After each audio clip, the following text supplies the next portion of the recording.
So one alternative that they're studying is called the one-way couplet. And rather than funnel traffic outside of downtown St. George, it would funnel all the traffic through downtown St. George. And it would turn Boulevard into a one-way street. You would exit at I-15 and you could travel west on Boulevard to Bluff. Okay. And it would turn 100 south into a one-way street heading west to east and with its own freeway interchange.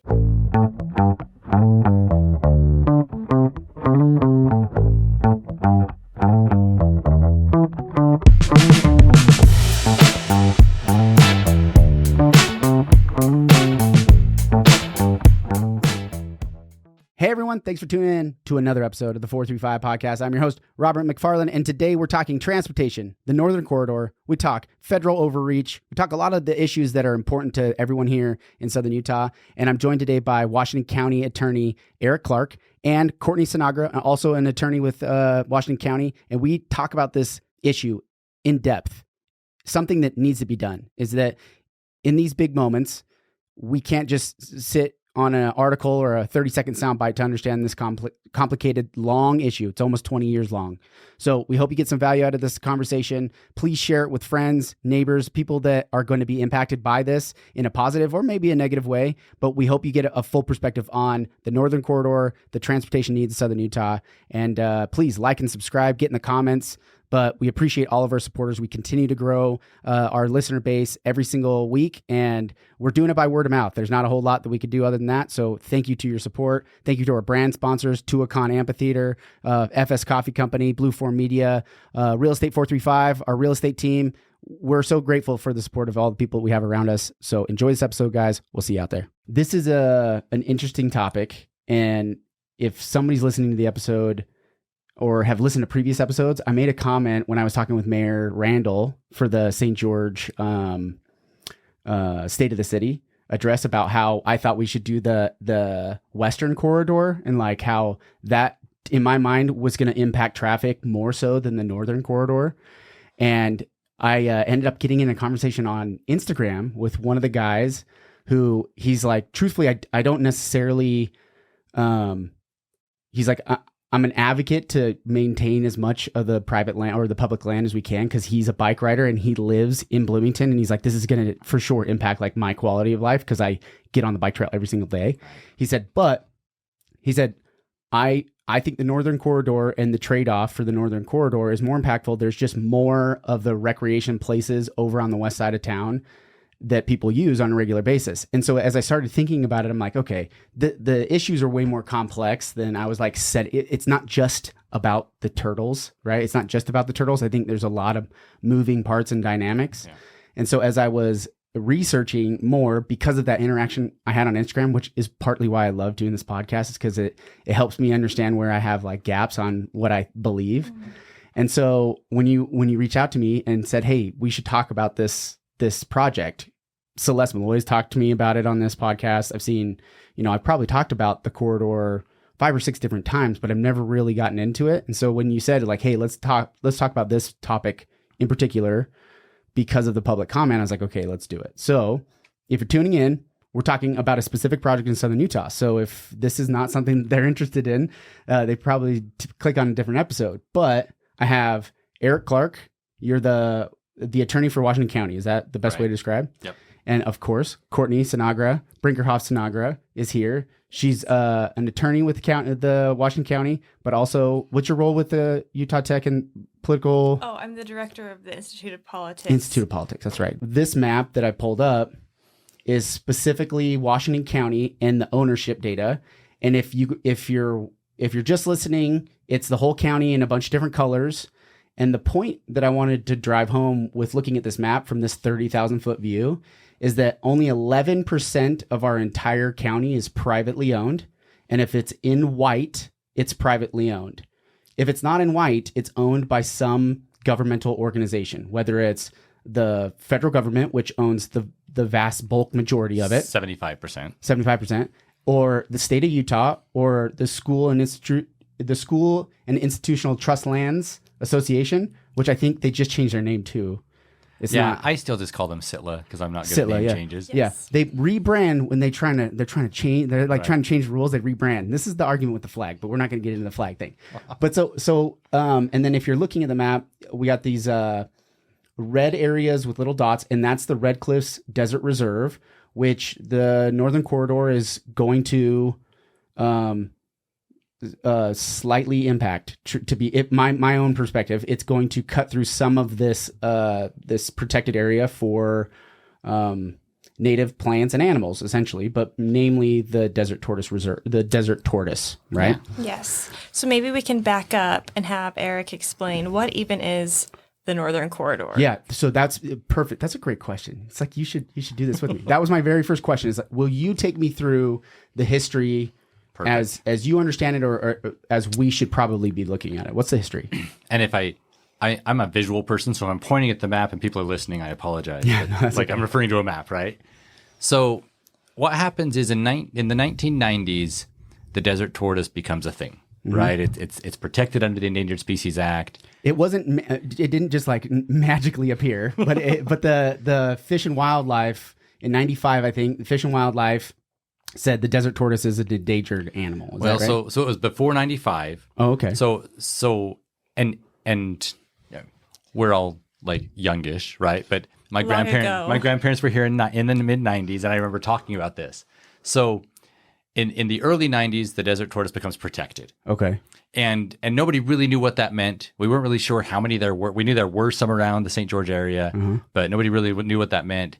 And the big eye opener was Tuacahn. So they're developing Tuacahn at the time, like actually building the amphitheater. And the road from Ivins to Tuacahn, which back then was longer, without like now it has a lot of houses along it, but back then it was just kind of nothing from Ivins to Tuacahn. Someone hit a From tortoise St. George to Tuacahn, there was basically nothing. Right. Like if we're honest with ourselves, there was nothing. Yeah. So they're building that. Someone hits and kills a tortoise on the road Okay. going into Tuacahn. And because it's now protected, all these things get triggered. And the Fish and Wildlife Service comes in and says, stop construction on Tuacahn. And Tuacahn's like, wait, what? Like it was just a tortoise. And everybody's kind of like, it's a light bulb moment. And the Fish and Wildlife Service says, okay, what you can do is you can't use motorized vehicles, but if you want to haul all of your construction equipment in on old hay wagons pulled by horses, then you can keep doing construction. And so workers are riding bikes or catching rides on these wagons that are hauling all the material in from Ivins to Tuacahn. And that was everybody's like, oh, this desert tortoise thing could really impact us. So they kept going with carts. They actually did that? Mm-hmm. Oh my gosh. I want to find old pictures. I know, I got to go to the Santa Clara Library. and see If we got anybody some. can find me a picture, I've been looking for one, Okay, right? Okay, yeah. So that happens. And if you look on the map, Tuacahn's this little like appendix shaped thing. Mal, could you just scroll in just a little bit now that we kind of looked at that 30,000? You're the best. I appreciate you. So Yeah, that little tiny white spot between, Private land. yes. Yep, that tiny little white spot in the red. Yep, right there. and so we realized pretty soon that so that's Tuacahn. Uh-huh. We realized that there were basically no protection. So anywhere that anybody was developing anything in St. George, and we were developing quickly in the 90s, right? Yeah. If you see a desert tortoise, we didn't have anything in place. And so your construction would just stop until you work something out. And maybe the temporary solution is don't use motorized stuff, but you can't develop without motorized equipment, right? Yeah. So, Or you can, it's just very slow. right. Very slow. It's not very profitable. Yeah. So the city and the counties and the U.S. Fish and Wildlife Service, which is they exist to protect endangered species, all get together and say, okay, let's come up with a plan. And you present a plan that says we know that we're going to ask for permit that allows us to do things that are going to harm a protected species. And in return for that harm, we're going to do all these other things that benefit, and it's like a scale that you've got to balance out. So the county said, all of this white land we want to be able to develop. We want private property owners to be able to develop their property. As the Constitution allows us. Yes. Perfect. Right. Perfect. So that's the starting point. And so that's the ask. And then the thing that we offer up to do benefit is we say, well, we'll create this reserve that'll be managed as open space to help the desert tortoises. And then when we find desert tortoises, like on Four Master Ridge, they still find tortoises on Four Master Ridge. We can move them into the reserve. We have a safe place to move them to, and we can just help with the tortoise recovery efforts. So the reserve, a lot of people don't know this. The reserve goes from the top of Red Mountain in Ivins, like it borders the Shivwoods Reservation, all the way to Laverkin.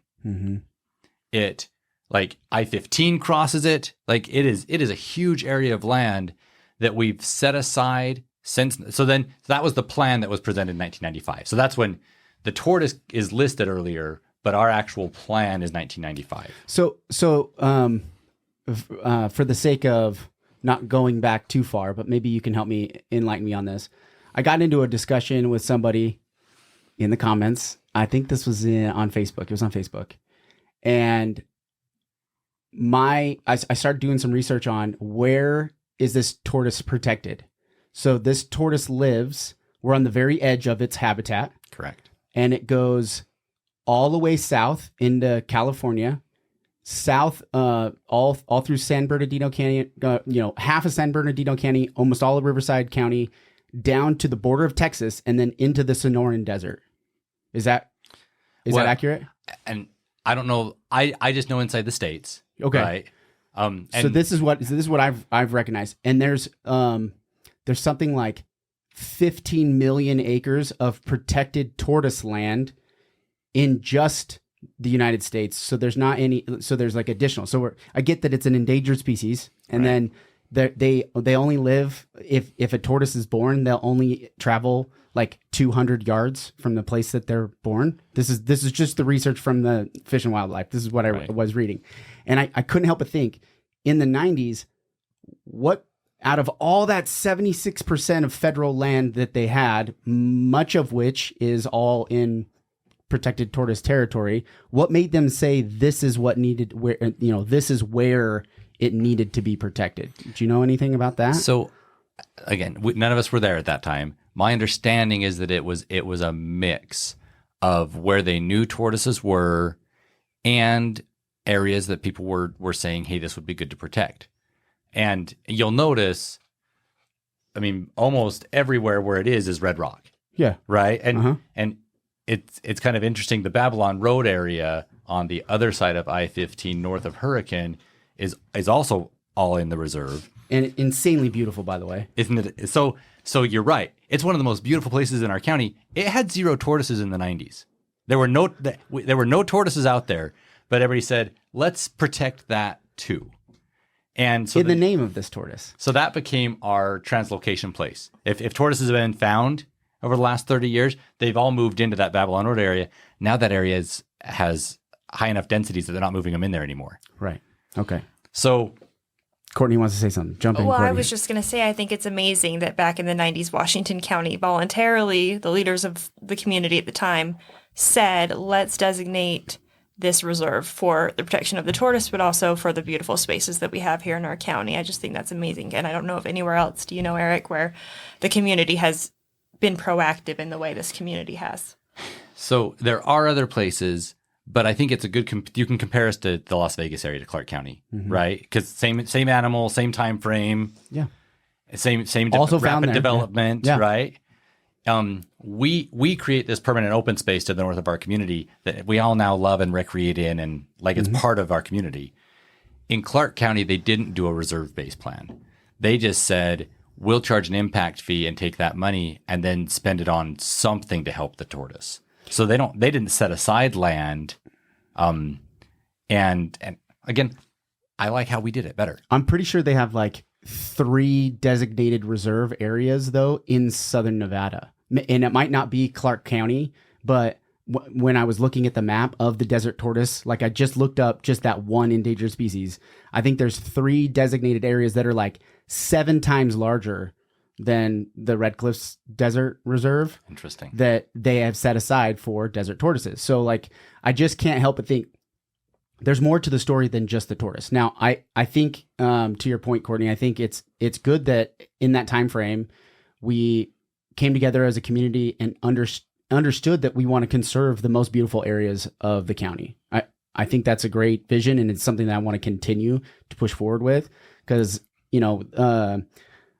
I think it's Conservation Utah. Is that the name of their organization? Conservation Utah? Conserve Southwest Utah. Conserve Southwest Utah, which is probably the largest organization that is opposed to the corridor. Am I right in assuming that? Or at least it's the largest local organization. And I felt like I wanted to understand what their perspective was, and they have 5 points that they land on. But go ahead. Maybe before we get to that, we should talk just a little bit more about the history, because this is the reserve, and then later on, and Eric can talk about this, it becomes the National Conservation Area, which is different. Yeah, right. Yeah. I was going to get to that. So let's get to that. So just to going back to your point, Courtney, about how we've come together, there is a concerted effort that people, I think, generally agree that they want to conserve areas of the county, right? And so that's why it's an interesting balance, because everybody hates the traffic. You get on Facebook, everybody hates the traffic. And also everybody wants to conserve the beautiful areas that make Southern Utah amazing, right? I don't think there's an argument there. Right. So let's keep going forward with the history.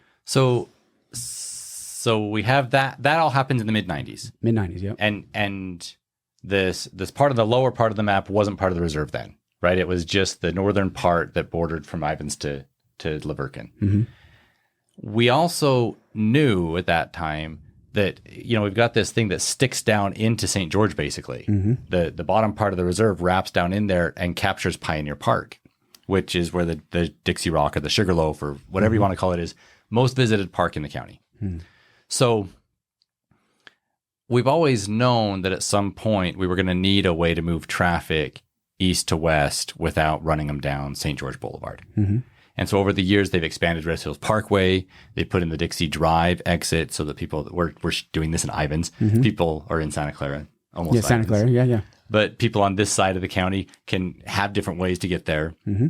But the traffic modeling shows us that at some point, that's not enough, and we're going to need some sort of road. As Hurricane is projected to grow the most over the next 30, 40 years. They have, as of now, until Washington City does something about it, but they're the largest by landmass, a privately owned area. And they've approved something, tens of thousands of potential developments are in pre-approval. And this area, the Santa Clara Ivins area, continues to grow. And you're going to have a need for traffic to get back and forth. So the traffic engineers have always said you're going to need a northern corridor at some point. And that goes all the way back to 2006, right? And even before then, it was talked about. But in 2006 is when the county sat down with the congressional delegation members at the time and UDOT and the traffic planners and the environmental groups that would join us in those conversations. Conserve Southwest didn't exist at that time. They were created shortly afterwards. Right. But like the Nature Conservancy, like it sat down with all the players and said, okay, we need to tackle some stuff here. We've got growth in our county and we've got conservation in our county, and we need to address this. And so they write a bill that Congress eventually passes in 2009. President Obama signs it, that turns all of the federally managed parts of the reserve into the National Conservation Area, into the Red Cliffs National Conservation Area. You'll hear NCA thrown out there, which is basically just like an added layer of protection for it to be open space. Got it. In that, so the conservation area parts of that bill had things not just around St. George. We created a bunch of wilderness. If you look on this map, some of our wilderness is right by our communities. Red Mountain is designated wilderness. So as a complete like squirrel moment, if you're ever up on Red Mountain and you're wondering why the heck do I get lost up here because the trails aren't marked, it's because it's wilderness. And so we don't maintain trails in wilderness that much. So it's my favorite part about Red Mountain. I love it. It's fun, right? It's dangerous. Don't go up there when it's hot, but it is fun to like go wander around up there for sure. And so as part of that bill, we like that was local input saying, let's put wilderness right up next to Ivins. Yeah. And that's unique. Like you can't find very many places in the country where wilderness is abutted up to a subdivision. Yeah. But again, that's what we want to preserve in our area. Right. Sorry, Courtney. I was just going to clarify for those listening, wilderness is a legal designation. So a wilderness area has different protections than a non-wilderness area. So it's even more protected, even more strict on what you can and can't It's do. more defined in what its use is. And you can't mark trails, things like that. yeah, you can't, wilderness is non-motorized, no roads, no, like, it's super wild. Right. A national conservation area is like the step between wilderness and general use. Okay. Got it. So we agree to create the national conservation area. We do some wilderness all over the state. And so those are the conservation and growth, right? The conservation side, those are the conservation side. Mm-hmm. The growth side, the Red Cliff Desert Reserve has a bunch of power lines running through it. Mm-hmm. And it has water wells in it. Yeah. And so I'm pretty sure it has the And a only road. power, like the main power line for all of St. George, the greater St. George right. area comes directly right through it. And up until, I think it was about 2 years ago, they put in Rocky Mountain put in a new substation out by the jail. Mm-hmm. Before that was in, all the power for our whole area came through the reserve. Mm-hmm. And so that was like city planners and traffic planners were saying, hey, this is great. You can do all these added protections, but we need to make sure that we can still get in there and access our power lines. And if we need to expand those power lines, we can do that. Yep. And we can access the water wells that this Come community- directly off the mountain that helps collect the water in the first place. Like Right. we get most of our water because that mountain's there. Yeah. So that went into the bill too. Mm-hmm. There were these things that specifically called out. Yes, you have to like be careful with the tortoise. We have additional protections, Right. But those things were specifically protected in the bill. Mm-hmm.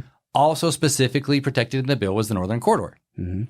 So the bill says that BLM by 2012 was supposed to identify different northern transportation route options that the city and the county, and when it says the city, it refers to St. George, like to work with the city and the county and identify these transportation options. So I think, sorry to cut you off again.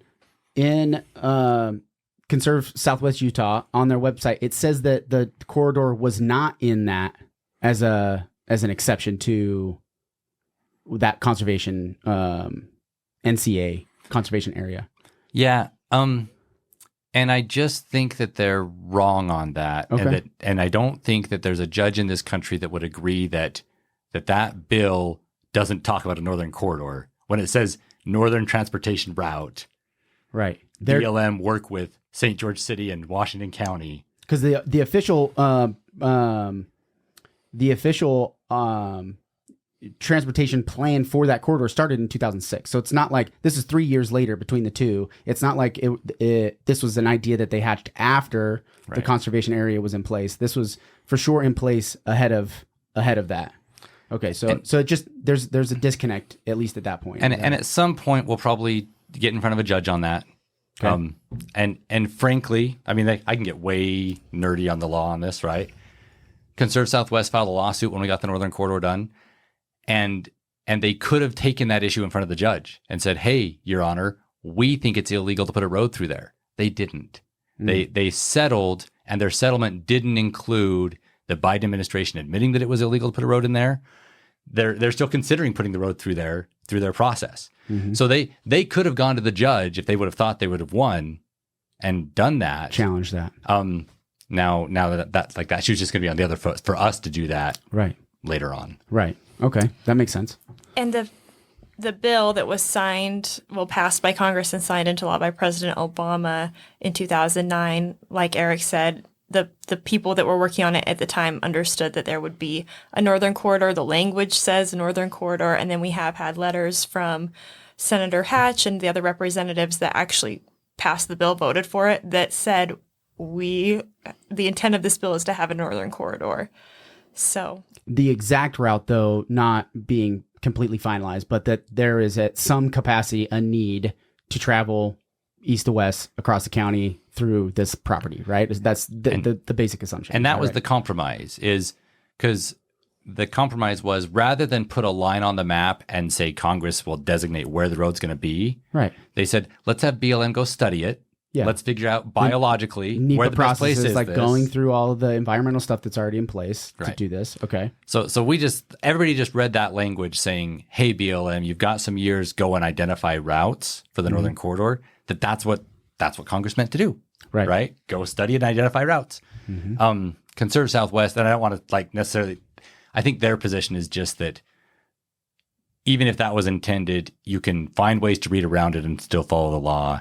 and BLM doesn't have to authorize the road. Okay, got it.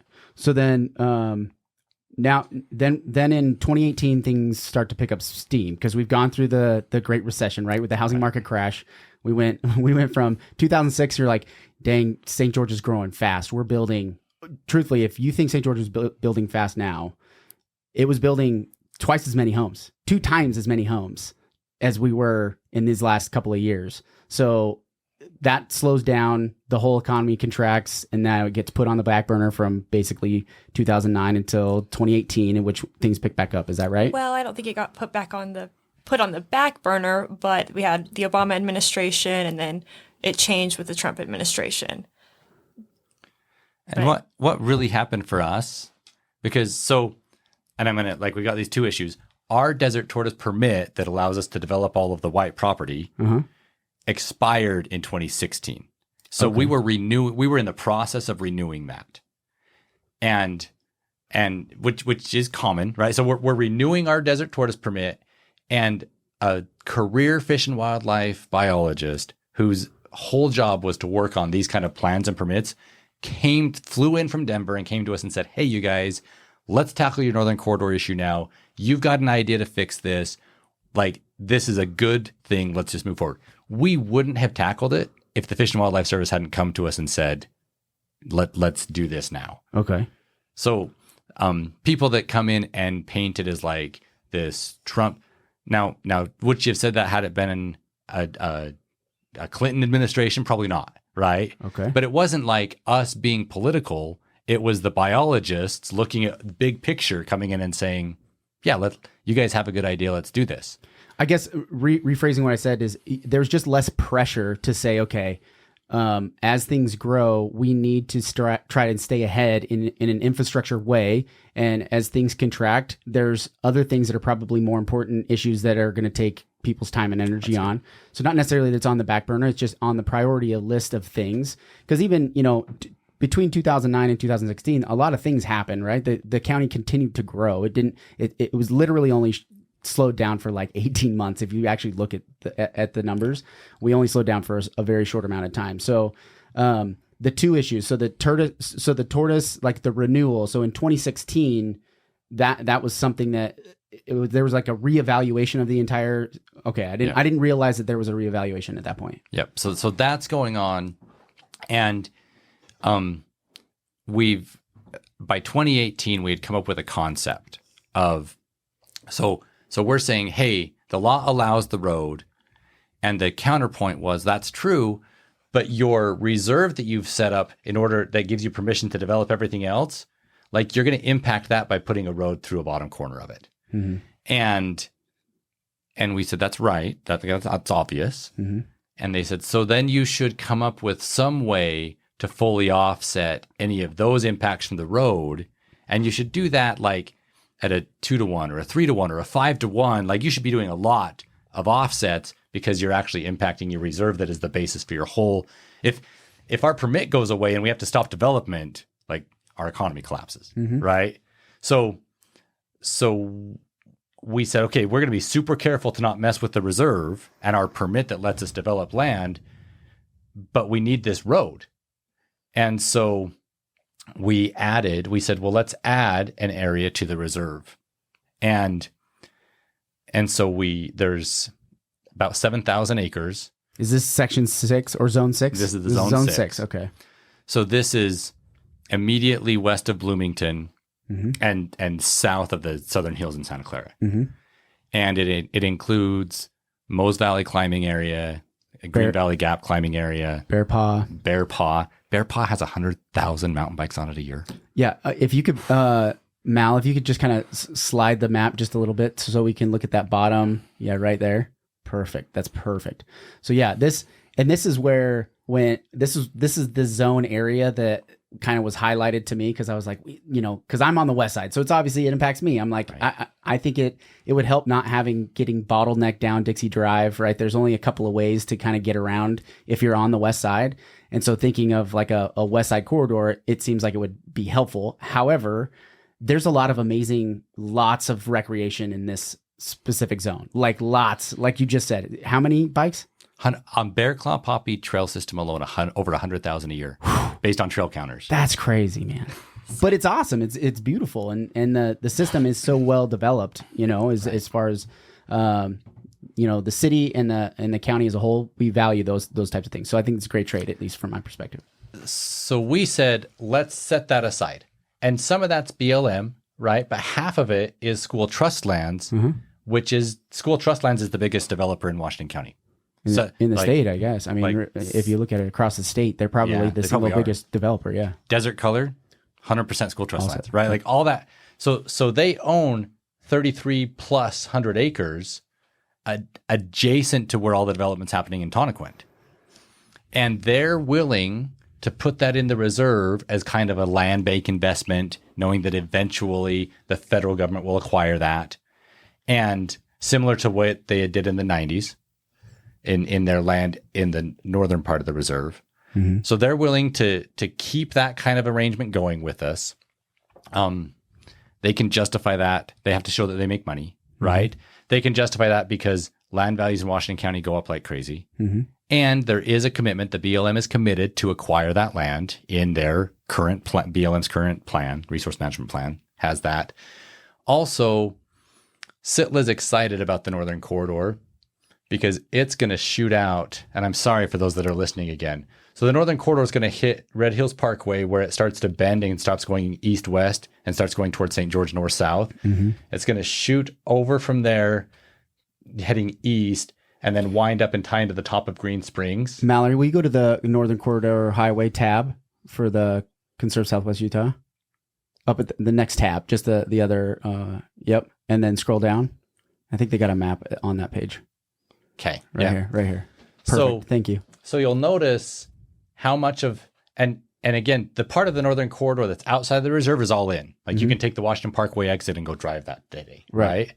And you'll notice all this blue Sitla land between the Northern Corridor and the actual NCA boundary. Sitla's excited to funnel thousands of cars a day through this and then put in a big commercial development at the freeway interchange. Right, and Solente and a couple of other residential areas that are going in right there as well. Yeah. So they can make money with that. Right. And that's their constitutional mandate to make money for the school kids. So I'm not going to get into Sitla. Okay, we won't. So when you told me that the BLM is going to purchase Sitla, I'm like, my head's like going to explode. I'm like, no, don't give them any more land. Don't sell it to them. So anyway, but I don't want to get sidetracked. But I think that's a fair point, right? So like the concern is how do we balance that? But if we go back to the Zone 6. You're the best. Yeah, sorry. Mal, you're the best. So this Sitla land, the Bear Claw Poppy Trail comes right here. Yeah. Right? Zen Trail's right here. Right. Mose Valley's right here. If there's any Sitla land that we want to say let's protect, it's true. This is it. You're right. And I'm glad that we've protected the land in Zone 3 with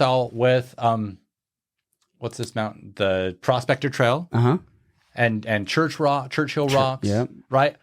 I'm glad that all of that's protected. That's part of our community. Yeah, for sure. And so Sitla's on board. They put it in. And we know that area is thick with tortoises. Yeah. Like there are similar tortoise densities in Zone 6 as there are anywhere else in the reserve. And our tortoise habitat is better than anywhere in Nevada or California. Yeah. We have more tortoises per square kilometer is how they measure it. So we're like, great. We're going to set aside 7,000 acres and we're going to disturb like 400 acres to put a road in. Yeah. Seems like a win for a recreation community. Right. Meets our transportation needs. And it's a win for the tortoise because we're protecting tortoises at like a 10-to-1 rate of how many tortoises are going to be impacted by this versus how many tortoises are going to be protected by this, because that Sitla land eventually would all be developed. And with the road, there are plans to have accommodations for the tortoise, right, Eric? Yeah, it's not like the tortoises that are there are just like, well, good luck. Don't get hit by a car. Not at all. Yeah, it seems like that's silly to think we're going through all of this effort to be like we're just going to abandon kind of the basic part of this whole thing. There are some roads in the reserve that are the equivalent of the Grand Canyon to the tortoise. I-15, tortoises don't cross under I-15. Right? Highway 18, the North Bluff heading up towards Enterprise. Yeah. There's no tortoise crossings there. Right. But if you go drive Red Hills Parkway and you see those big culverts and how that road was constructed through there, we put trail cams out there. Tortoises cross under that road all the time. Every day, tortoises are crossing. And so UDOT has put a lot of money into engineering the northern corridor so it would be similar. It would have tortoise crossing culverts. It would have big span bridges over the washes that tortoises like to use. So we can minimize the impacts while still having the road. And again, like I get that that's a road through an undeveloped, cool area of the county, right? I'm semi cool. I'll be honest. Like I mean, it's cool, but is it like in the scale here? I don't know if it's in the top 10 even, but okay, right. I'll give you that. And so if you're going to choose to protect that area around the T-Bone Mesa, or protect this 7,000 acres and keep that recreation there and all that tortoise habitat intact, I don't see what your argument is. Why you would say what we offered up isn't a great deal. Yeah. And I'll just do another quick aside, because you've mentioned Western Corridor a couple of times, and we're on that side of the county. Originally, our Zone 6 was drawn like a box, and the Santa Clara mayor came to me and said, "Hey, Eric, like you've got to have a plan for the Western Corridor." So we went to the engineering firm that everybody uses, and I said, "Draw me the line." His for engineering Zone 6. firm? No, I'm just kidding. I'm kidding. He does soil. I know that there's somebody listening here be like, "Yeah, are you going to Rosenberg?" But no, I'm just kidding. He does soil. UDOT uses Horrocks. So we went to Horrocks, and I said, draw me a line so that we're not impacting the Western Corridor. So that kind of interesting line, that's where the Western Corridor is going to go, is right on the outside of that. On the far side. On the far west side. Far west side. Okay. Yep. Okay. So that's roughed in, and Ivan's current development and Santa Clara's development are all planning on eventually there being a tie-in that goes down into Sun River. Okay. So let's keep going as far as the timeline goes. So this was the Zone 6 proposal was in 2020. 2018. Okay. And then they do the actual study, the actual environmental study in 2020. Okay. And we get through all of that. We meet the full offset standard, which means that what we're doing completely offsets any negative impacts to the tortoise, which obviously it does when you just look at acres, right? And then in the last days of the Trump administration, they sign two things. First is a right-of-way given to the state of Utah, because the Northern Corridor is going to be a state-built and maintained road. And the second is a 25-year extension on our desert tortoise permit, allowing us to keep development going in our county.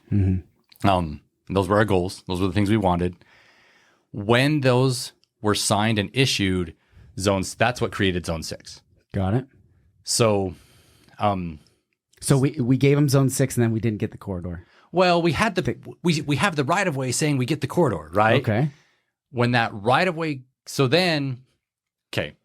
you hold that thought. Okay, right? I'll hold it.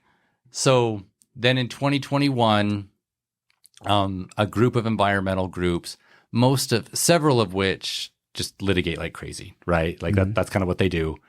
Conserve Southwest is the named one, kind of the face of it all. And they sue attacking our permit and asking that our permit go away, like our development permit.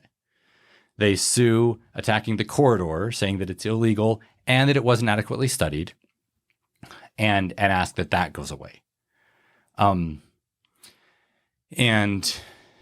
then now we're going to get into this whole mess of like how we have like red and blue states in our county or in our country.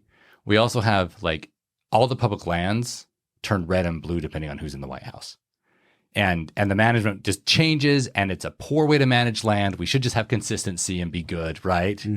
But the Biden administration has very different perspectives than the Trump administration. So anything that was signed by the Trump administration, they're suspect of. No, yeah, I'm pretty sure. I would venture to say they just reversed almost everything that Trump did. Right. They're like, whatever he did over the last 4 years, we're restarting. We're going to restart the whole thing. I feel like that's essentially what happened. I think that's true. And Lake Powell Pipeline is another example of like the parallels between these two things are just insane. Right. But to be fair, a lot of the things that the Trump did we're undoing things that Obama had done on public land management. Like, it's just a mess. It's a mess. Yeah. So that's their lawsuit. So the lawsuit, but I guess help me understand the legal. I don't know if we go down that rabbit trail, but I don't understand how the lawsuit can keep it from happening if we have the right of way and essentially we have the approvals to move forward. Why wouldn't we be able to continue to move forward? And that lawsuit can keep going, but there's nothing stopping us from being able to operate moving forward.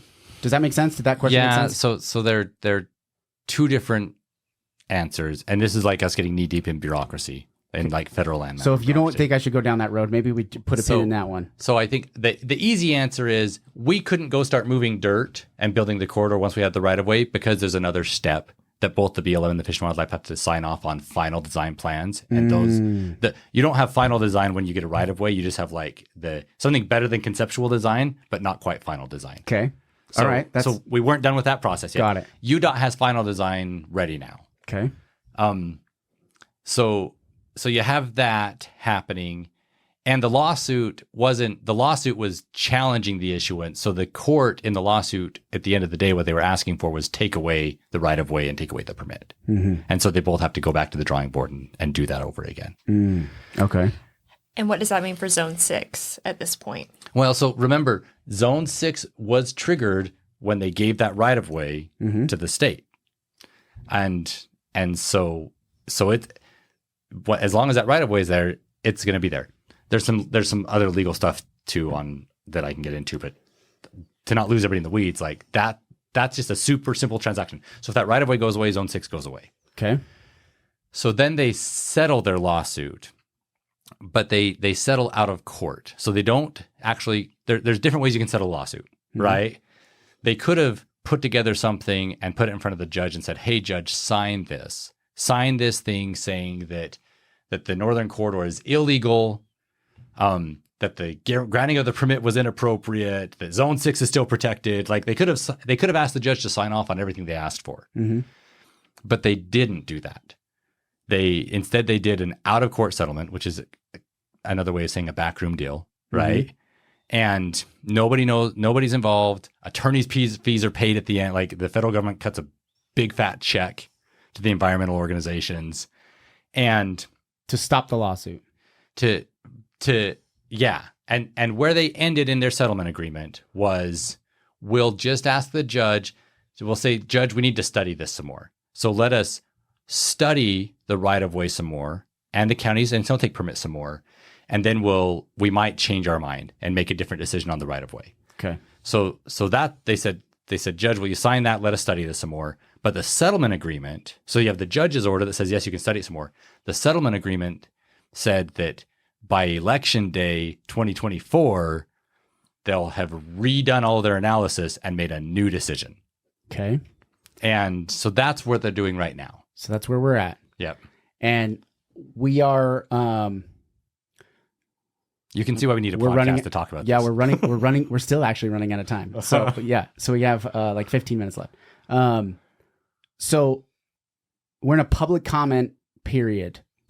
Explain that to me. So like when they said that they're going to restudy it, right? The thing that they're going to study is the different alternatives that were analyzed. So UDOT said, hey, we need a road. Here's where we think the road should go. But as part of the NEPA process, they have to study a variety of alternatives. And Eric's going to explain the alternatives, and you tell us if you think they're viable. Right. Yeah. I have an idea. Just kidding. So I do have one. So one alternative that they're studying is called the one-way couplet. And rather than funnel traffic outside of downtown St. George, it would funnel all the traffic through downtown St. George.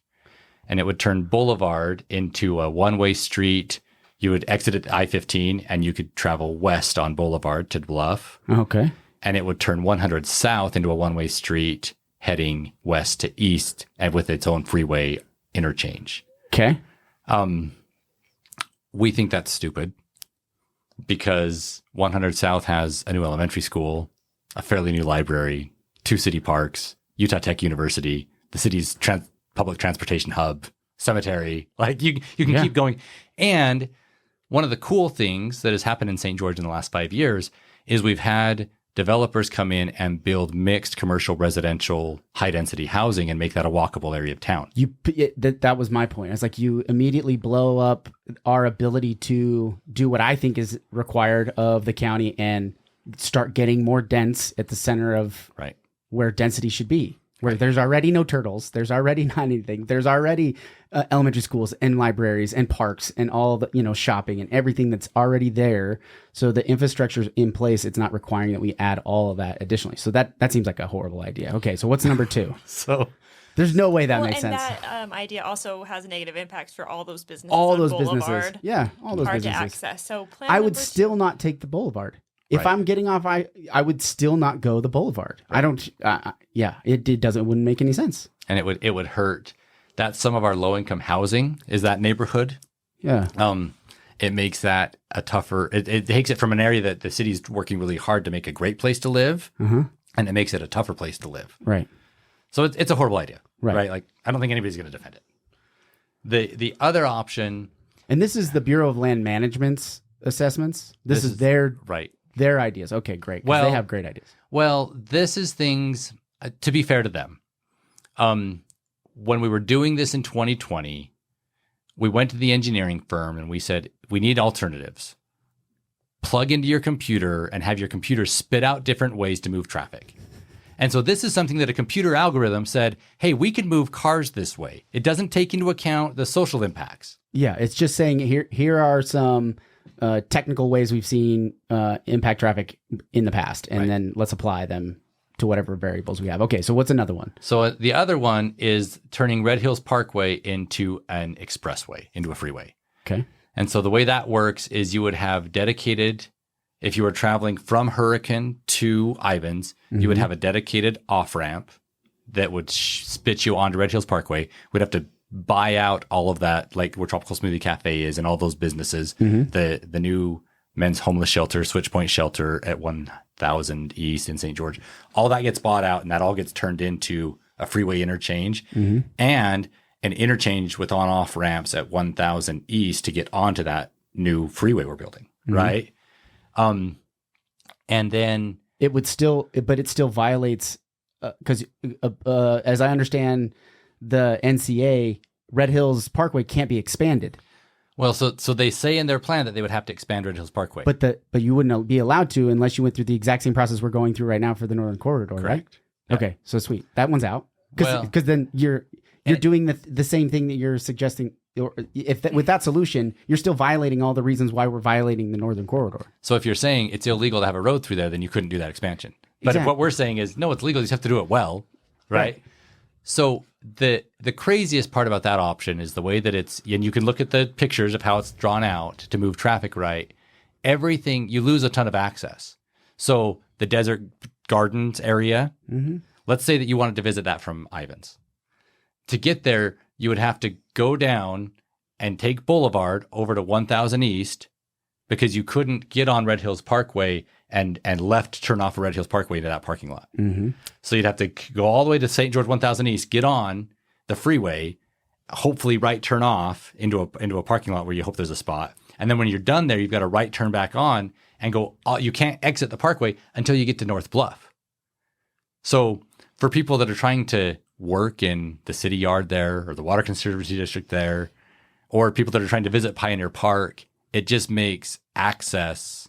I can imagine what it would look like from standing down in St. George, looking up at the Sugarloaf, right, and seeing the infrastructure that would be required to put an actual, like, are they saying add 2 lanes, or like, is that what would solve it? Yeah, and part of the map's or? like, the images almost look like you're cantilevering the road, like you're building the road off of the cliff with supports to make it all fit up because there without because taking it's so out the close. Sugarloaf. And then because you're not taking, it's almost like a right angle turn around the Sugarloaf already as it is. So like to be able to make that turn, that's a horrible idea. That idea also impacts Four Master Ridge, right? How does it impact Fort Master? Won't it have to widen the gap near Red Cliff Mall? Well, so if you funnel all, one of the big issues, the big traffic issue. So picture in your head, you're on I-15 heading south. You pass the mall, we should have had an off ramp. I'm not going to bring that up. Right. And you drive through the cut in the mountain. Right. Right. And you look up and you're like, holy cow, we don't do stuff like that since the 70s. Right. Yeah, he used to be a tunnel. So you drive through that cut in the mountain. And from one side of that cut to the other side of the cut is solid road. You've got Red Hills Parkway, the interstate, and Red Hills Drive, or the mall one, right? Yeah.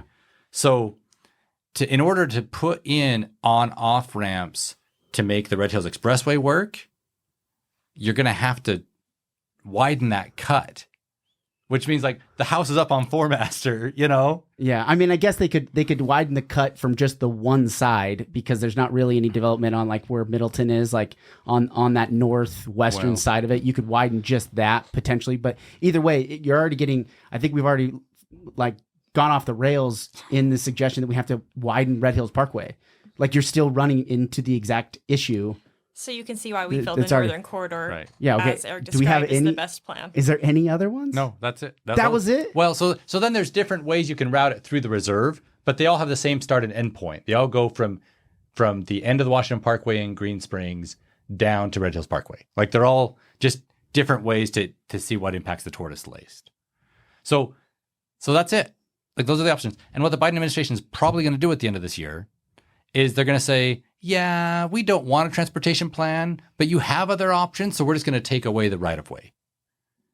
And say, okay, St. George, now you go figure this out. But the day that they do that, Zone 6 goes away. And if a developer goes to Sitla and says, hey, I want to put houses all up along that nice where the Zen Trail is and do terraced houses all the way up, Sitla's going to say yes, right? Right. So all that goes at risk, and then we just wait until we have a friendly administration, or we look at how they do it and if we can challenge it in court, and we wait and we just do it all over again. Mm-hmm. Like they're not going to do anything that's going to be a permanent no. They're just going to say we're going to deny your right-of-way application for now. Mm-hmm. So a lot of attorneys will make a lot of money, and in 10 years we'll still have the road. So I think the one thing, because I know we're coming up to the end. I appreciate you coming on and explaining this kind of in further detail. We're in the public comment. So in my mind, in 2018, I read that was like 17,000 comments that was issued that helped kind of like push where we're at now, right? There was already this big public outcry to stop the Northern Corridor and to conserve Utah and eliminate sprawl. So these are their 5. This is conserve Southwest Utah. Increasing sprawl would undermine the quality of life in southern Utah. I don't argue with them there, but I don't necessarily think that this is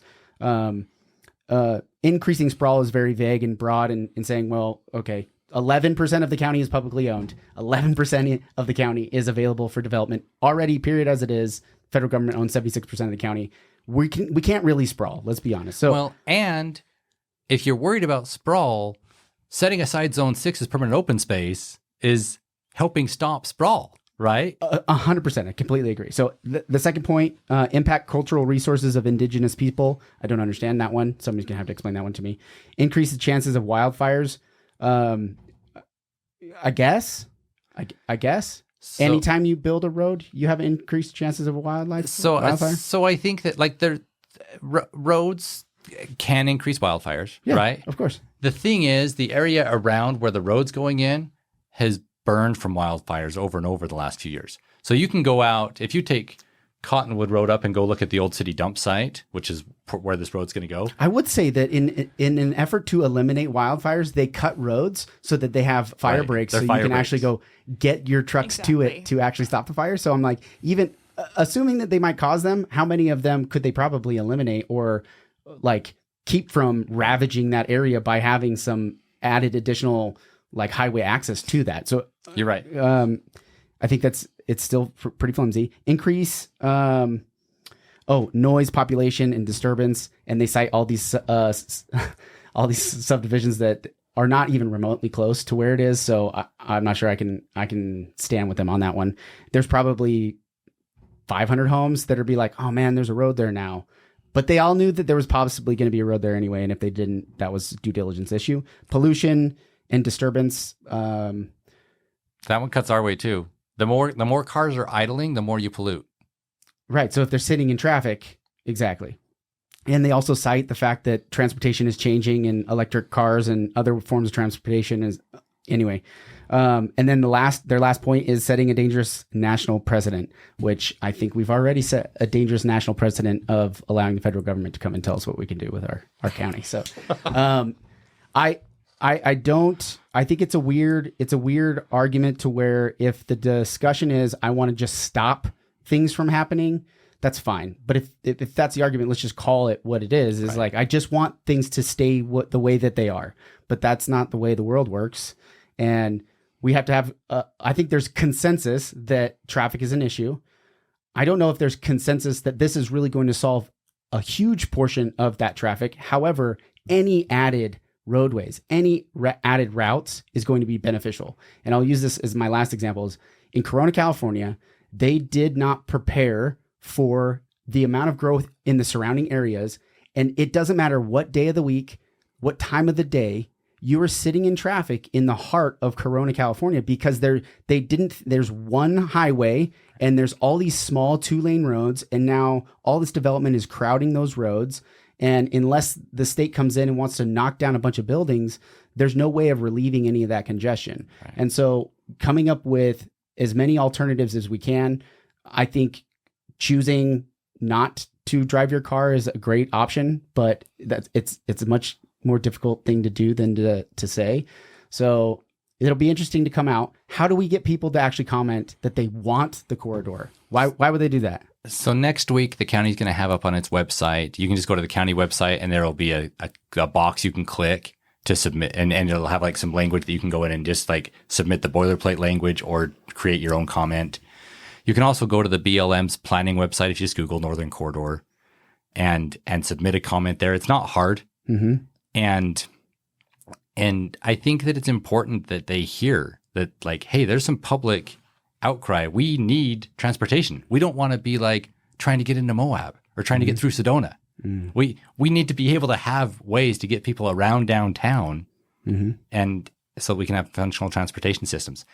And I'm great. People can get on, if they don't care about transportation, they can get on and say, we want those trails and those trail systems in Zone 6 protected. Yeah. I think that's a great trade-off. I think that is a really great trade-off. And if anything, if you want to conserve Southern Utah, there's a win-win in this deal with Zone 6. Right. But allowing Zone 6 to get blown up for the sake of that road, right? I don't want to say there's going to be retribution, right? But the idea that Sitla owns all of that land, they legitimately can do whatever they want, and they're required by state mandate to develop the land that they have. Now, they could trade it. There's a lot of other things they can do, but there's not much keeping them from doing it if a proposal is set before them, right? Because if it makes sense, they are mandated to have to go forward with that. So, all right, well, thanks for anything else left. Did we leave anything unsaid? Thank you. Thanks for this is complicated. It is complicated. And it's easy for people to hear talking points and not really wrap their heads around it. So thanks for giving us an opportunity to kind of explain it more in depth. Yeah. Well, thanks for coming on and doing it. So, you're going to be on future episodes. We're going to talk more politics, and hopefully I can have you come back on. We can talk other things anytime that's going on in the county. But yeah, with that, guys, hope you got some information there. We'll see you out there.